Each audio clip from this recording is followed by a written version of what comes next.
বাল্লিগ মা উনজিলা ইলাইকা, আপনি পৌঁছে দিন আল্লাহ পাকের আদেশ কি।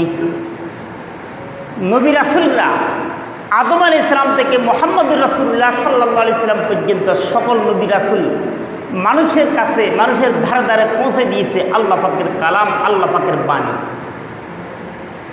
নবী রাসূলরা কোনো নবী রাসূল নিজ থেকে কোনো কথা বলেনি আল্লাহ পাকের আদেশ ছাড়া। নবী রাসূলরা যা কিছু বলেছে, তাওরাতের মধ্যে যা কিছু রয়েছে সব আল্লাহর কালাম, জবুরের মধ্যে যা কিছু রয়েছে সব আল্লাহর কালাম, ইঞ্জিলের মধ্যে যা কিছু রয়েছে সব আল্লাহর কালাম, এই কোরআন আমার হাতে রয়েছে, কোরআনের মধ্যে যা কিছু রয়েছে সব কিছু কার কালাম? আল্লাহর কালাম। কোনো নবী রাসূল জমিনের বুকে নিজ থেকে কোনো কথা বলেনি। প্রত্যেক নবী রাসূল আল্লাহ পাকের কাউলকে, আল্লাহ পাকের কথাকে মানুষের ধারে ধারে পৌঁছে দিয়েছে। আর মুহাম্মদুর রাসূলুল্লাহ সাল্লাল্লাহু আলাইহি সাল্লাম সম্পর্কে আল্লাহ পাক বলতেছে, বাল্লিগ মা উনজিলা ইলাইকা, ও মুহাম্মদ আপনি আল্লাহ প্রদত্ত, আল্লাহ পাকের পক্ষ থেকে যে সমস্ত আদেশ আপনার উপর অবতীর্ণ হয়, যে সমস্ত বাণী আপনার উপর অবতীর্ণ হয়, যে সমস্ত কথা আপনার উপর অবতীর্ণ হয়, যে সমস্ত ওহী আপনার প্রতি অবতীর্ণ হয়, ওই সকল কথাবার্তাকে, ওই সকল ওহীকে বাল্লিগ আপনি মানুষের কাছে পৌঁছে দিন। মুহাম্মদুর রাসূলুল্লাহ সাল্লাল্লাহু আলাইহি সাল্লাম আল্লাহ পাক যখন যে আদেশ করেছে, মুহাম্মদুর রাসূলুল্লাহ সাল্লাল্লাহু আলাইহি সাল্লাম ওই আদেশ অবিকল হুবহু ওই আদেশ কাল বিলম্ব না করে সাহাবায়ে কেরামদের কাছে পৌঁছে দিয়েছে, উম্মতের কাছে, জাতির কাছে পৌঁছে দিয়েছে। এই কোরআনের মধ্যে আল্লাহ পাক রব্বুল আলামিন বান্দাকে লক্ষ্য করে সুদের কথা বলেছে, মুহাম্মদুর রাসূলুল্লাহ সাল্লাল্লাহু আলাইহি সাল্লাম ঘোষণা করে দিয়েছে। গোশের কথা বলেছে, মুহাম্মদুর রাসূলুল্লাহ সাল্লাল্লাহু আলাইহি সাল্লাম ঘোষণা করে দিয়েছে।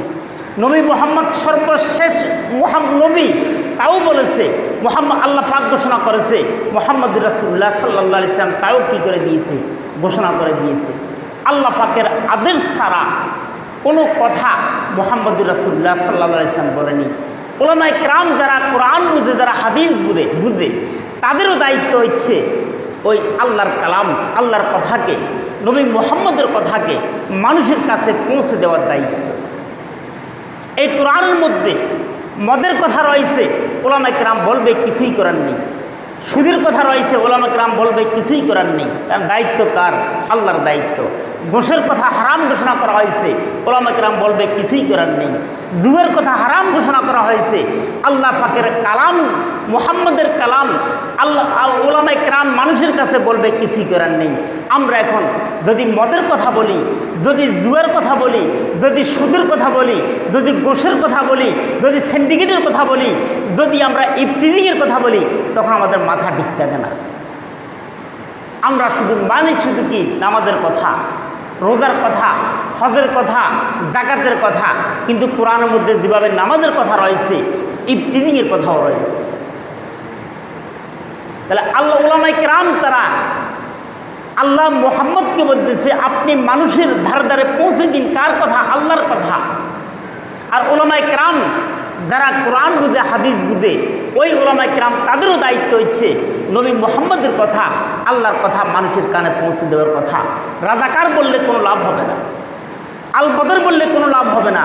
এরা কার কথা বলতেছে? উলামায়ে কেরামের কথা, আল্লাহর কথা বলতেছে, রাসূলের কথা বলতেছে, কোরআনের কথা বলতেছে, হাদিসের কথা বলতেছে। স্মরণ রাখবেন, এদেশের উলামায়ে কেরাম যারা প্রকৃত অর্থে উলামায়ে কেরাম, তাদের রক্ত সাথে সব খাঁটি। বাল্লিগ মা উনজিলা ইলাইকা মির রাব্বিকা, বাল্লিগ ও মুহাম্মদ আপনি পৌঁছে দিন মা উনজিলা ইলাইকা, যা কিছু অবতীর্ণ হয় আপনার প্রতি। আল্লাহ কি বলতেছে? আপনার প্রতি যা কিছু অবতীর্ণ হয় তা আপনি মানুষের কাছে পৌঁছে দিন। মানুষ মানবে না, ওইটা দেখার বিষয় না। উলামায়ে কেরাম মসজিদ থেকে আওয়াজ দিবে হারামের কথা, হালালের কথা, মানুষ মানবে, মানুষ এটা বলবে, ওইটা বলবে, ওইটা দেখার বিষয় না। যারা সত্যিকার অর্থের উলামায়ে কেরাম, যা কিছু কোরআন রয়েছে তা বর্ণনা করা তাদেরই কর্তব্য। আর যদি কেউ গোপন রাখে, কোনো উলামায়ে কেরাম যদি কিছুই গোপন রাখে, তার জবাবদিহি করতে হবে আল্লাহর দরবারে। যেখানে নবী রাসূলরা আল্লাহর ভয়ে থরথর করে কম্পমান ছিল, ওখানে উলামায়ে কেরাম আর কি হইতে পারে? মুহাম্মদুর রাসূলুল্লাহ সাল্লাল্লাহু আলাইহি সাল্লাম সর্বশেষ নবী কুরআন কারীমের সূরা আহজাবের 40 নম্বর আয়াত, অসংখ্য হাদিস রয়েছে। আল্লাহ রাসূল মুহাম্মদুর রাসূলুল্লাহ সাল্লাল্লাহু আলাইহি ওয়াসাল্লাম অসংখ্য হাদিসের মধ্যে বলেছে, আল্লাহ পাক সূরা আহজাবের 40 নম্বর আয়াতের মধ্যে বলেছে, মা কানা মুহাম্মাদুন আবা আহাদিন মির রিজালিকুম ওয়ালাকিন রাসূলুল্লাহ ওয়া খাতামান নাবিয়্যিন। সূরা আহজাবের 40 নম্বর আয়াত, ওয়া খাতামান নাবিয়্যিন, সর্বশ্রেষ্ঠ নবী হচ্ছে কি মুহাম্মদুর রাসূলুল্লাহ সাল্লাল্লাহু আলাইহি ওয়াসাল্লাম। বই পুস্তকের মধ্যে রয়েছে, কোরআনের মধ্যে যেভাবে রয়েছে, মাদ্রাসার বই পুস্তকের মধ্যে রয়েছে, স্কুলের বই পুস্তকের মধ্যে রয়েছে, কলেজের বই পুস্তকের মধ্যে রয়েছে। বর্তমান নয়, অতীত থেকে যারা নবী দাবি করে এসতেছে কাদিয়ানী সম্প্রদায়, এরা কখনো মুসলমান না। এরা নবী মুহাম্মদুর রাসূলুল্লাহ সাল্লাল্লাহু আলাইহি ওয়াসাল্লামকে সর্বশেষ নবী মানে না। যে লোক নবী মুহাম্মদকে সর্বশেষ মানবে না, ওই লোক কখনো মুসলমান হইতে পারে না। আমরা ঈমান এনেছি, আমানতু বিল্লাহি ওয়া মালাইকাতিহি ওয়া কুতুবিহি ওয়া রুসুলিহি ওয়াল ইয়াউমিল আখির ওয়াল কদরি খাইরিহি ওয়া শাররিহি। আমরা ঈমান এনেছি এইগুলোর উপর। আমরা ঈমান এনেছি মুহাম্মদুর রাসূলুল্লাহ সাল্লাল্লাহু আলাইহি ওয়াসাল্লামের উপর। মুহাম্মদ সর্বশেষ নবী, এই কথার উপর আমরা ঈমান এনেছি। আর যে বলবে, যারা দাবি করবে কাদিয়ানী সম্প্রদায়ের হইয়া আমেরিকার ইসরায়েলের দালালি করতে যাইয়া নবী কাদিয়ানী সম্প্রদায়ের তাদের পক্ষাবলম্বন করবে, তারাও হচ্ছে কাদিয়ানী। মিথ্যা কাজে সহযোগিতা করা ওইটাও মিথ্যা, সৎ কাজে সহযোগিতা করা ওইটাও সৎ, অসৎ কাজে সহযোগিতা করা ওইটাও অসৎ। যারা কাদিয়ানী সম্প্রদায়কে সহযোগিতা করবে, তাদের পক্ষাবলম্বন করবে, তারাও কাদিয়ানী। সম্মানিত হাজিরিন মসজিদ, আল্লাহ পাক বলতেছে, বাল্লিগ মা উনজিলা ইলাইকা, ও মুহাম্মদ বাল্লিগ, আপনি পৌঁছে দিন, মা উনজিলা ইলাইকা, যা কিছু আপনার প্রতি প্রেরণ করা হয়েছে। তার মুহাম্মদের প্রতি যা কিছু নাজিল হয়েছে ওহির মাধ্যমে, জিব্রাইলের মাধ্যমে হোক বা জিব্রাইল ছাড়াই হোক, আল্লাহ পাক বলতেছে, ও মুহাম্মদ আপনি মানুষের কাছে তা কি করেন, পৌঁছে দিন। যে উলামায়ে কেরাম আল্লাহ পাকের আদেশকে মানুষের কাছে পৌঁছে দিবে না, তার জবাব দিয়ে আল্লাহর দরবারে করতেই হবে। আমি মুসলমান, কিছু মানি কিছু মানি না, সে কখনো মুসলমান না। আমি ইসলামী আন্দোলন করতেছি, কিছু মানি কিছু মানি না, কখনো মুসলমান না, ইসলামী দল না।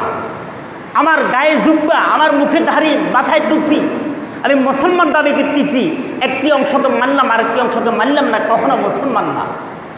আমার সুবিধা মতো আমি কোরআনকে মানলাম, সুবিধা মতো আমি হাদিসকে মানলাম না, সুবিধা মতো হাদিসকে মানলাম, সুবিধা মতো কোরআনকে মানলাম না, কখনো মুসলমান না।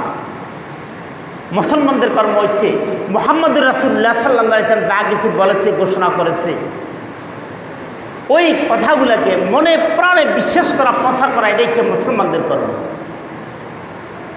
যেখানে আল্লাহ পাক মুহাম্মদকে বলতেছে, বাল্লিগ মা উনজিলা ইলাইকা, ও মুহাম্মদ আপনার প্রতি যা কিছু প্রেরণ হয়েছে, আপনার প্রতি যা কিছু নাজিল হয়, আপনি তাকে কি করুন, বাল্লিগ মা উনজিলা ইলাইক, প্রচার করুন। অন্যথায় মুহাম্মদুর রাসূলুল্লাহ সাল্লাল্লাহু আলাইহি ওয়াসাল্লাম আল্লাহ পাকের দরবারে জবাবদিহি করতেই হবে। আল্লাহ পাক তাও বলতেছে, ফামা বাল্লাগতা রিসালাতাহু মা উনজিলা মির রাব্বিকা ওয়া ইল্লাম তাফআল ফামা বাল্লাগতা রিসালাতাহু।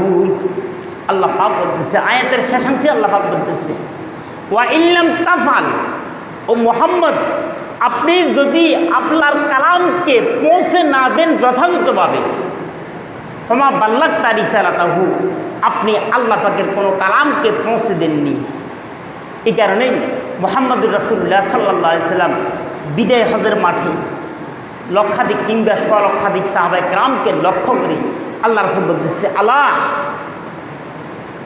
রাসূল সাহাবায়ে কেরামদেরকে লক্ষ্য করে বলতেছে, হাতকে তুলে আল্লাহ রাসূল বলতেছে, আল্লাহ, ও আমার সাহাবীরা, আমি কি হাল বাল্লাগতা, আমি কি আমার ঈমানি দায়িত্ব, আমার যে দায়িত্ব আল্লাহ পাক আমাকে যে দায়িত্ব দিয়েছে, আমার ওই দায়িত্ব আমি কি পৌঁছে দিয়েছি?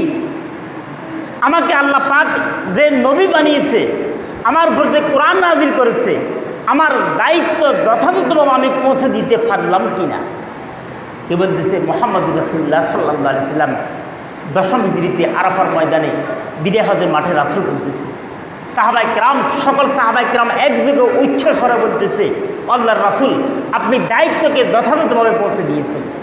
মুহাম্মদুর রাসূলুল্লাহ সাল্লাল্লাহু আলাইহি ওয়াসাল্লাম বলতেছে, ইয়া আল্লাহ আল্লাহুম্মা ইশহাদ, ইয়া আল্লাহ তুমি সাক্ষী দেখো। আমার সাহাবীরা, আমার সাথীরা তারা সাক্ষী দিচ্ছে আমি আমার দায়িত্বকে, আমার অর্পিত দায়িত্বকে আমি যথাযথভাবে পৌঁছে দিয়েছি। তারা সাক্ষী দিচ্ছে আল্লাহুম্মা ইশহাদ, ইয়া আল্লাহ তুমি সাক্ষী দেখো। তারা যে সাক্ষী দিচ্ছে যে আমি দায়িত্ব পৌঁছে দিয়েছি, এই কথার তুমি সাক্ষী দেখো।